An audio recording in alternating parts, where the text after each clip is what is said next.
دنیا میں جسم پہلے بنتا ہے اور روح بعد میں داخل ہوتی ہے، اور آسمان میں روح پہلے بنتی ہے اور جسم بعد میں، اور یہ دونوں ملا کے انسان بنتا ہے۔ دنیا آخرت ساتھ ساتھ ایک ہی شے ہے، ایک ہی وقت میں موجود ہیں، ایک دوجی سے جدا بھی نہیں، ایک دوجی سے قریب بھی نہیں۔ قریب ہونا فعل ہے صفت ہے، جدا ہونا فعل ہے صفت ہے۔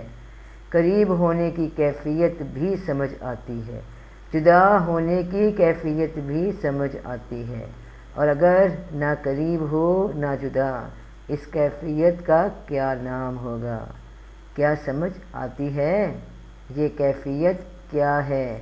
نہ خوشی نہ غم، غم بھی موجود ہے صفت ہے، خوشی بھی موجود ہے صفت ہے، اور جہاں یہ دونوں موجود نہیں وہاں کیا ہے؟ اس کیفیت کا کیا کوئی نام ہے؟ وہاں نہ خوشی ہے نہ غم ہے، یہ کیفیت کیا کم ہے کہ دونوں ایک ہو گئی، بے نیازی ہو گئی۔